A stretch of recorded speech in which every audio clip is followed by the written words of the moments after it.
हैं, जल्दी से पूछे। अजय भाई से। अजय भाई ने कहा हमने धर्म पे कभी टिप्पणी नहीं की, तो कांग्रेस ने धर्म ही समाप्त करने का बिल्कुल प्लान बना लिया था। राम का अस्तित्व तो बिल्कुल नकार करके सुप्रीम कोर्ट में हलफनामा दे दिया। जवाब लीजिए, जवाब लीजिए अजय वर्मा। आप बिल्कुल सही कह रहे हैं कि हलफनामा दिया गया था, अस्तित्व मिटाने का नहीं। पूरी सुन लें आप, जो अब भी आपका नाम है मेरे भाई। जो राम को काल्पनिक बताते थे, काल्पनिक बोलते अजय वर्मा, तो आप बता दीजिए। काल्पनिक बोलते थे राम भगवान को। अजय वर्मा से सवाल कर रहे हैं, बेचैन मत हो, असलियत खुल रही है ना। राम को दूसरा वाला हलफनामा मैं आपको नंबर अभी ले रहा हूँ, कॉपी भेज दूंगा। हमने सुधार करके माफी मांग के दूसरा हलफनामा दे दिया था। अब आप जितेंद्र सिंह के स्टेटमेंट पे आइए। माफी मांगना पुरानी आदत है। अरे तुम तो माफी नहीं मांगते। उनको जवाब देने दीजिए, 1 मिनट में आपके पास। अब आप जितेंद्र सिंह की बात सुन लीजिए। केंद्रीय मंत्री भारत सरकार है, जम्मू कश्मीर से आते हैं। लोकसभा में, इस लोकसभा संसद के दौरान आपकी जानकारी का बताऊं, वो स्टेटमेंट है, गूगल पे डालना या मैं रिकॉर्डिंग भेज दूंगा। उन्होंने कहा कि ये जो राम सेतु है, इसका अस्तित्व कभी था ही नहीं, हमें देखना पड़ेगा। ये जितेंद्र सिंह ने कहा है, भारत सरकार ने कहा है, तो हमारे के लिए आप आरोप करते हैं। कोई तथ्य बताओ, एक तथ्य लाओ उसका। कहाँ पे कहा उन्होंने? केंद्र संसद में भाई। झूठ बोलते हैं, झूठ। उन्होंने कहा आपने सुना, मैंने नहीं सुना, आपने किया ना, वो सारे पूरे देश ने सुना। पूरे ये फैक्ट चेक के लिए अपनी जेएससी के पास जाएगा, लेकिन उससे पहले राहुल गांधी तो ये कहते हैं मंदिर में लड़कियों को छेड़ने जाते हैं। आप बताइए, उसका जवाब दीजिए ना। आपने सुना? क्या जवाब है आपके पास? बताइए। ऐसी टुच्ची। हाँ बिल्कुल सुना था, मीडिया के माध्यम से सबने सुना था। गांधी के पास थे, बिल्कुल। आप मीडिया के माध्यम से सोशल मीडिया में चला। मेरा सवाल भी अजय वर्मा जी से है। अब अजय वर्मा जी से सवाल पूछना चाहते हैं। अगर वो ये कहते हैं, केजरीवाल हर बात में कहते हैं केंद्र हमें रोकती है, तो केंद्र रोकती है, अगर वो उनका सामना ही नहीं कर पा रहे, तो जनता किस बात पे वोट दे? कौशिक जी से बात कीजिए, संजीव कौशिक बताएंगे इस बारे में। संजीव कौशिक जवाब दीजिए। का जवाब दिया नहीं। देखिए मैं आपको बता रहा हूँ, जब आपको ये पता है कि एक पैसा मिलेगा नहीं, रेड्डी जिससे 45 करोड़ चंदा लिया, जेल में जा रहा है, तो चंदा वो लॉटरियों से बर्बाद होते हैं ना बहनों के घर। अरे भाई सुना, यहाँ बैठ के 1394 करोड़ वो सरत जो मलेशिया में बेटर था, उसको बुला के निर्मला सीतारमण ने दिसंबर 22 में संसद में एक मीटिंग करी और लॉटरी को अलाउ करा, जिससे लाखों लोग मरते हैं। और उस लॉटरी से उसने 1400 करोड़ रुपए चंदा दिया भाजपा को। लॉटरी किंग ने आपकी बात का जवाब। अच्छा, आप लॉटरी किंग ने चंदा दिया। मैं रवि नेगी जी से क्वेश्चन करूंगा। सरकार की नीति और नियत बिल्कुल। ये मैंने भगवा धारण कर रखा है, ये टोपी पहनिए, ये पहनिए। कांग्रेसी हमको जहाँ भी देखते हैं वो कहते हैं जी आप भाजपा वाले हो। मतलब ये खुद मानते हैं जितना भी हिंदू है भगवा को पहनता है वो भाजपा ही। वाह वाह वाह वाह वाह वाह। सुनिए, जवाब ले लीजिए। देश का हर व्यक्ति सनातन धर्म का व्यक्ति है और वो अपनी सनातन धर्म को आगे बढ़ाने के लिए चाहता है। और जिस प्रकार देश की सरकार, मोदी जी जो सनातन धर्म के लिए काम कर रहे हैं, हर देशवासी अपने आप को फख्र महसूस करता है कि आज नरेंद्र मोदी जी हमारे देश के प्रधानमंत्री हैं। इसीलिए ये चैलेंज दिया गया था कि क्या राहुल गांधी आकर भगवा ध्वज हाथ में लेकर राहुल गांधी दोहरा चरित्र है। जब ये नमाज पढ़ने गोल टोपी पहनकर जाते हैं और उसके बाद ये लोग शिव मंदिर में भी घुस जाते हैं, अपने आप को हिंदू। चलिए, एक और सवाल आ रहा है। ये दोहरा चरित्र इनका। नहीं, किससे सवाल है आपका? सभी पार्टियों से। मैं अपनी जी से लूंगा इसका। कॉमन क्वेश्चन है, यहाँ गेस्ट टीचर और कहते हैं प्रोफेसर हैं और कहते हैं कॉन्ट्रैक्ट पे जो है एकेडमिशियन है। हाँ, तो उनको परमानेंट क्यों नहीं किया जा रहा? ये एक बड़ी दिनेश जो हर जगह। दिनेश, मैं जवाब देता हूं। हाँ, प्लीज। ऐसा है कि पिछले लगभग 8-10 महीनों में दिल्ली विश्वविद्यालय में जो अब तक 7,000 के करीब एडहॉक टीचर्स थे, उनको 7 महीने के अंदर परमानेंट किया गया है केंद्र सरकार के द्वारा। लेकिन दिल्ली सरकार के अधीन जो 12 कॉलेज हैं, उसमें पिछले 6 महीने से तनख्वाह तक नहीं मिली है।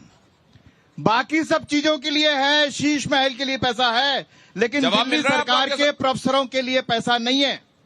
दिल्ली गवर्नमेंट की मैं बात कर रहा हूं, वहां पर कहते हैं बच्चों की एज निकलती जा रही है और वो परमानेंट हो रही है। वो दिया उन्होंने जवाब। उसके बाद कहते हैं उसका क्या आगे सोल्यूशन है बच्चों के लिए? तो आप इसके लिए दिल्ली सरकार को जिम्मेदार मानते हैं? दिल्ली सरकार कहते हैं डालती है केंद्र सरकार। संजीव कौशिक जी से जवाब लीजिए इसका। संजीव कौशिक शराब बेचने के लिए केंद्र सरकार यहाँ नहीं थी। यहाँ जितने भी लोग खड़े हैं, पहले तमाम लोगों से एक विनम्र आग्रह है, धर्म के चक्कर में मत पड़िए, अपने बच्चों के भविष्य के बारे में देखिए। आप रोज रोटी के बारे में बात कीजिए, महंगाई के बारे में बात कीजिए।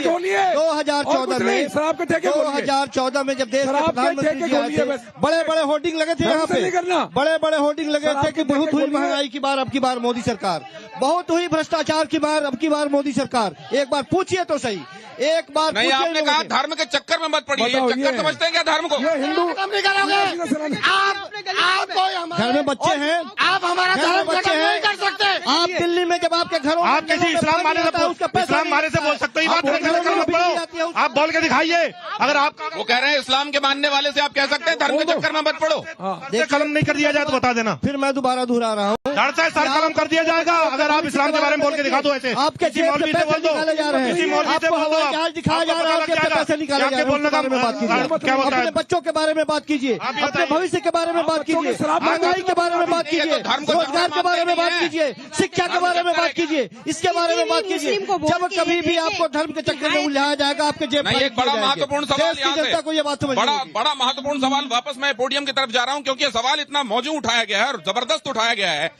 जब अभी संजीव कौशिक जी ने कहा कि धर्म के चक्कर में मत पड़ो, ये लोग तो नीचे से ये सवाल पूछा गया जनता की तरफ से, पूरे हर एक हिंदुस्तान के धर्म के लोगों को, मानने वाले को आप ये कह सकते हैं क्या कि धर्म के चक्कर में मत पड़ो? हम तमाम उन धर्म के, इस तरह से धर्म का जो बाजारीकरण करते हैं, सबके बारे में बात कर रहे हैं, किसी एक के बारे में बात नहीं कर रहे हैं। हम किसी एक के बारे में बात नहीं कर रहे हैं, हम सिर्फ ये कह रहे हैं कि आप पहचानिए अपने आप को। वो कह रहे हैं आप अपने भविष्य को पहचानिए, आप अपील कीजिए, में मत पड़िए। मैं बता वो कह रहे हैं आप अपील कीजिए, आप किसके लिए कह रहे हैं? नहीं, मैं एक मिनट फिर दोबारा मेरी बात क्लियर हो जाएगी। कोई कंफ्यूजन है तो क्लियर हो जाए, कोई कंफ्यूजन है तो क्लियर हो जाए। मैं सिर्फ ये कह रहा हूं कि किसी भी राजनेता के द्वारा जब आपके सामने धर्म की बातें की जाती है, वह आपको मूल मुद्दे से भटका रहा है। हमें राम भी चाहिए, लेकिन उससे पहले हमारे पेट में रोटी चाहिए। इस चीज को ध्यान में रखें, राम भी चाहिए और रोटी भी चाहिए। पहले रोटी चाहिए, उसके बारे में बात कीजिए। आप आपके जेब से पैसे निकाले जा रहे हैं, मैं बार बात मैं अभी आ रहा हूँ दूसरे राउंड में आपके पास आऊंगा और आपका मंतव्य, ये तालियां जब आपने बजाई तो क्या संजीव कौशिक जी के समर्थन में आप तालियां बजा रहे हैं कि हमें राम भी चाहिए और रोटी भी चाहिए? क्या इस बारे में आप ताली बजा रहे हैं? क्या कह रहे हैं? आपसे जानूं पहले आप जल्दी रोटी नहीं चाहिए, पहले बताइए सबको रोटी चाहिए। संजीव कौशिक आइए, मैं आप लोगों के सामने बिल्कुल स्पष्ट कर दूं, अगर ये जिस तरीके से कह रहे हैं कि हमें सिर्फ अपनी रोटी पर है, तो 1857 की क्रांति में जिसमें गाय की चर्बी को लेकर के हुआ था, क्रांति हुई थी, वो क्रांति न होती, वो भी अपनी नौकरी कर रहे होते। 10 सालों मंगल पांडे बहुत अच्छी नौकरी कर रहा होता, लेकिन सुनिए, देखिए मैं आपके बीच में नहीं बोलता हूँ, आपके बीच में के ऊपर उसने दारू पर 1% पेट्रोल पे कितना, दारू पे पहले बताओ। अरे लोग पहले बताओ, जब उसका सवाल का जवाब लेके आओगे तब बोलना। मैं आपको बता देता हूँ, अजय वर्मा जी ने कहा है,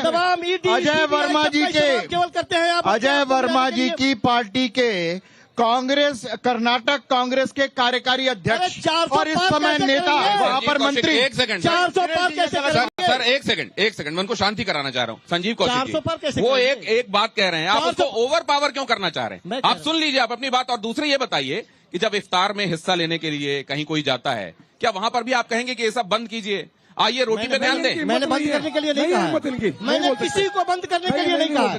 मैंने कहा कि राजनेता जब आपके दरवाजे पे जाए तो उनसे पूछिए, राजनेता जब आपके दरवाजे पे जाए तो पूछिए उनसे, रोजगार के बारे में पूछिए, महंगाई के बारे में पूछिए, पानी के बारे में पूछिए, बिजली के बारे में पूछिए, स्कूल के बारे में पूछिए, नेताओं से धर्म के बारे में मत पूछिए। इस बारे में अजय वर्मा क्या कहते हैं? जरा आपके साथ खड़े हुए, जरा इनका भी एक सेकंड, एक सवाल भी लेने दीजिए मुझे। किससे पूछना चाहते हैं? सही, मैं पूछ लेता हूँ। बात मैं आप लोगों के सामने रखता हूँ।